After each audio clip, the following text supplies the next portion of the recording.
Hi, so I tested on the Callaway Rogue ST Max and the Taylormade Stealth today. So looking at how far they go, are they forgiving, how much does it drop off when you don't hit them, that sort of thing. So I'll start with the Callaway first. In terms of looks, I would say that the winner here straight away is actually the Stealth.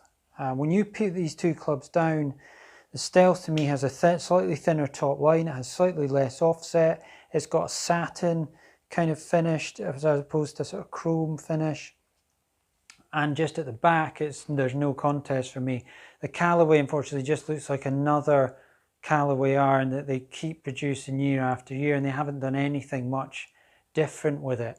I mean, it still looks perfectly nice, and it's perfectly nice sort of game improvement club, but it's kind of what you expect it to look like, whereas the Stealth doesn't. The Stealth's different. Stealth almost looks like a player's distance club. It's got that sort of look about it. And we'll see if the slight lack of offset and that sort of nod more to the looks has actually affected the performance much. In terms of loft, the Callaway's 27.5 and the Stealth is 28, so they're really strong. And I'll be testing them with regular shafts because I don't have a stiff in the Callaway.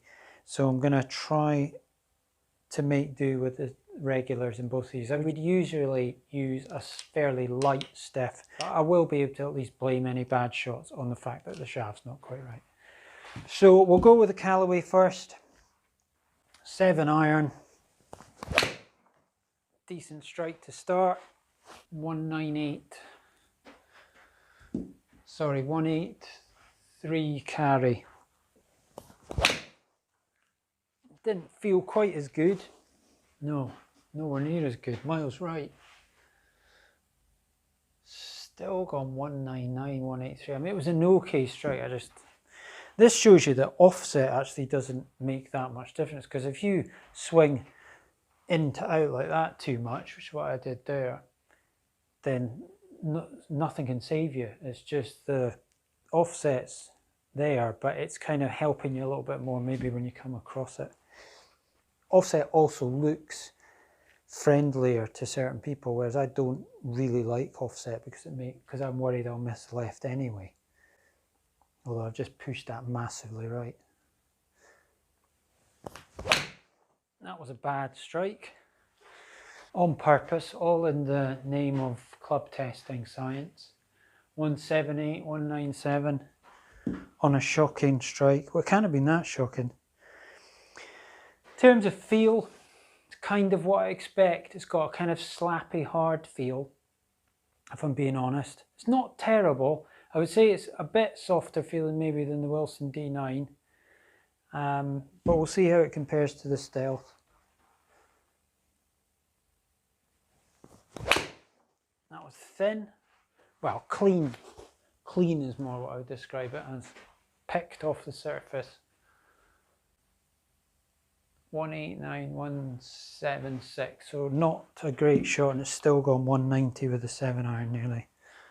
Well, that's total distance, which is what I kind of go by here, playing at the East Links in North Berwick, where you get a big bounce because it's fairly firm and then it settles. But you know, parkland, soft courses, you're going to want to know that that goes 176 when you don't hit it. Decent hit, I think. 200. The spin is low, but you have to bear in mind that it's going 200 yards. That used to be a 5 iron. You've got to not get too excited about the spin, because I wouldn't expect a 200-yard shot to stop dead. The spin rate for me is keeping it in there long enough to go 200 yards, so it's fine. Toe strike. Really good at testing mishits. 174, 191 on a toe strike. These are all going further than my 7 iron goes, even when I'm missing it. It's outperforming my 7 iron, which is about 30.5 degrees, Wilson D9 forged, which is a strong club in its own right. And my best at 7 irons are going 185, sometimes 190 I suppose, but that's on a really good hard strike. That was a miss hit and it went 191.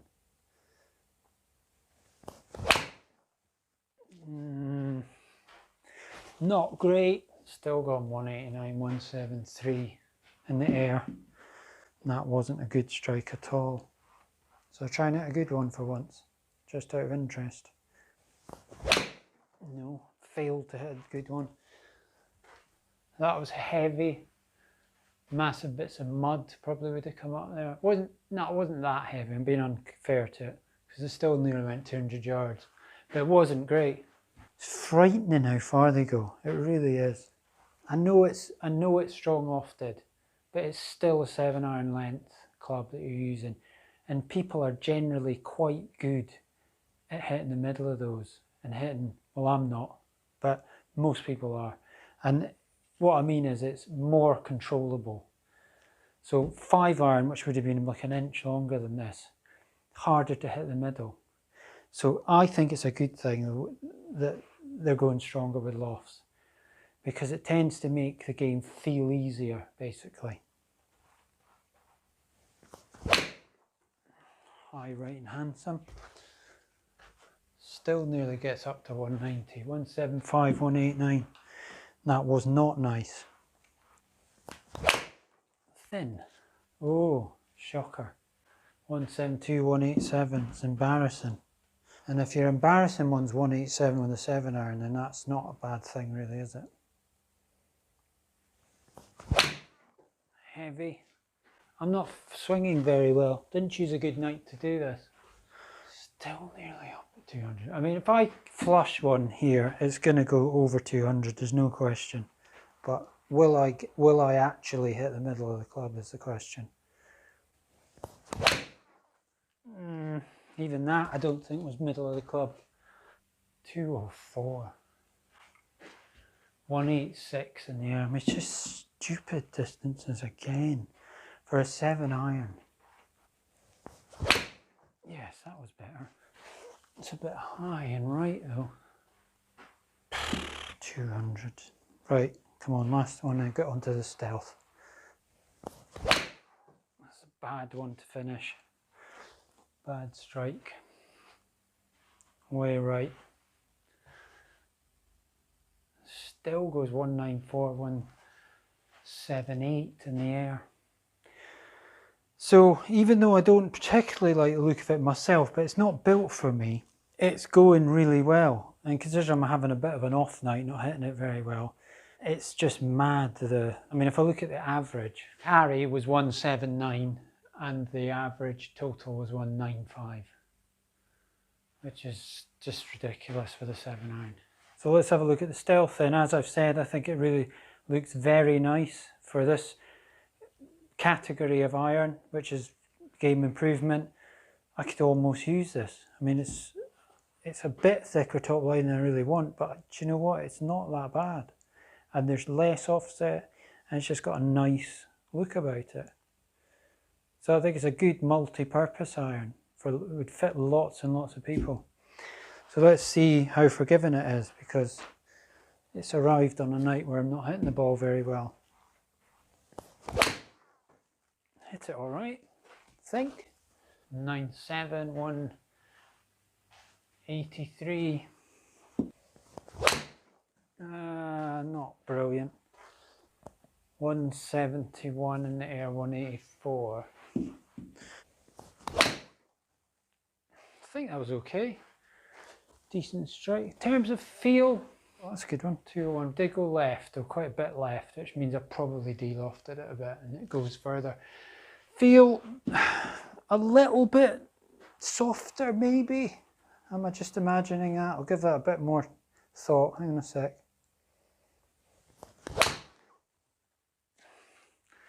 Possibly. I think they've worked quite hard. When you see there's like a little rubber piece in the middle of these irons, which is supposed to absorb vibrations to make it feel softer. It's possibly a little bit softer feeling than you're not quite getting that high-pitched slap noise that you get with some of these clubs. A little bit off the bottom, so I expected it not to feel that good. 80, carry 195, so the distances are pretty similar. I would have expected that, With it being only half a degree in it, that's not enough really to bother about.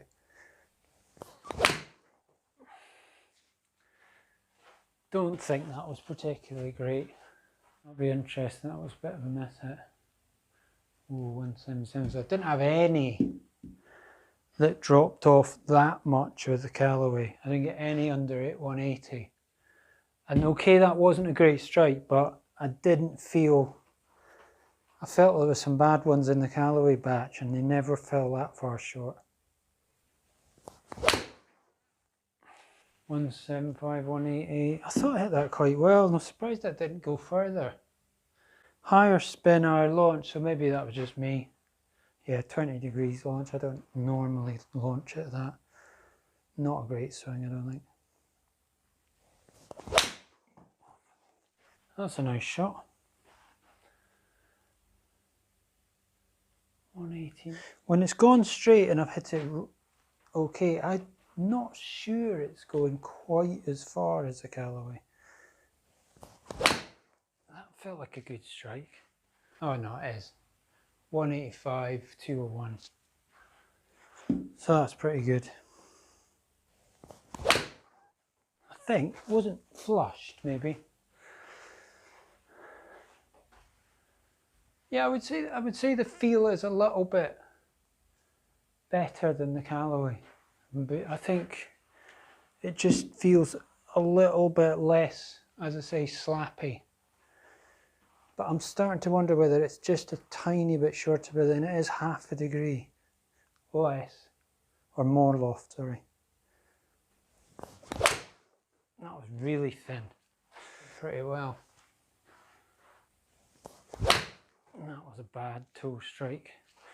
They're all doing well. I mean, they are very, very forgiving. I do notice that, you know, and even over like the player's distance category, like the Wilson Forge, D9 Forge, the Callaway ST Pro, Taylormade P790, Ping I525, these sort of clubs, the drop off when you miss it is even less on these. And it should be, that's what they're built for. That's why you compromise a little bit on the looks and the thickness of the top line, that sort of thing. But they really, you lose very little on miss hits comparatively. Decent strike. 2197. So maybe do one more and then we'll have a look at see what the average was, although it's not very scientific to be honest, because it's dependent on how I'm hitting them. And I'm being pretty inconsistent actually with this tonight. What it's shown me is that they do go a long, long way and that they are very forgiving, both of them. And so then it comes down to price, looks, feel for me. And I'll tell you what I think at the end. Not a great strike. It's pretty good. It's getting up near 171, 186 on a bad strike. The carry on the Callaway was 179 average, and the carry on the Stealth was 176. So total was 195 on the Callaway and 191 on the Taylormade. Could it have been a little bit down to the half-degree loft difference? Yeah, probably. And also could have been the batch as well. That slightly better batch, possibly on the Callaways. But in conclusion, I would say that if you go for looks, then the Stealth's the winner. I think almost everybody would say it looks better. But that is subjective. That is just looks. So that's cosmetic. Feel, I think, which is a bit more of a real, tangible thing, I would say that the Stealth was a bit better. Doesn't feel like a forged club or anything like that. Still feels reasonably hard, but it didn't have that high-pitched sound that you sometimes get with the Callaway and you get with other very powerful game improvement clubs. So feel was a bit better, I would say. In terms of distance, well, I just looked at the averages and the Callaway was coming out a bit higher on the averages. And I do think that's what I felt as well, that it was a little bit longer, possibly a little bit more forgiving in a way, or is it just that it's longer so that when it drops off it's still longer than it was? So it could just be that the half degree is making a bit of a difference, but it generally felt just a fraction more powerful to me. If it was me, I think because of the first two categories, I think looks is important when it comes to a club, because if you don't like the look of something, you don't feel confident, you don't want to hit it as much. And importantly, when you have off days, if you weren't that keen on the club in the first place in terms of the look, then it's easier to start thinking, well, maybe I'll go elsewhere for my clubs because I just can't feel confident with this. Whereas if you like the look of something, you tend to stick with it, and that's a lot of time the best thing to do.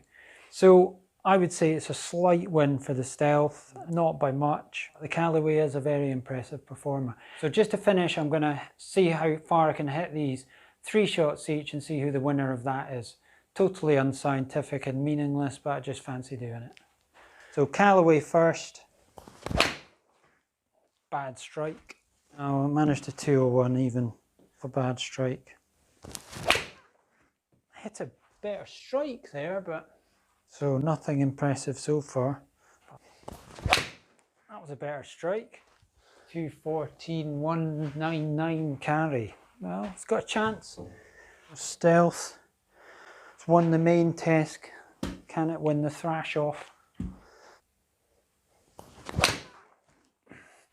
Didn't register. All that effort and it didn't register. Oh, 220. Wow. No, that wasn't very well hit. Nah, thinned. One last one with the Callaway. 217. Should we leave it at that? Let Taylormade win both tests. 220. So Taylormade wins the thrash off as well. Won the main test, looks and feel. I think overall the distance was slightly better in the Callaway. Then when you're thrashing it within an inch of your life, the Taylormade comes to life and wins that as well. So well done to the Taylormade. You wouldn't go wrong with either of these clubs, and you have to remember as well that the Taylormade is more expensive by about 50 quid. So there is that. Alright, thanks for watching and subscribe if you haven't already, and I'll see you in the next one.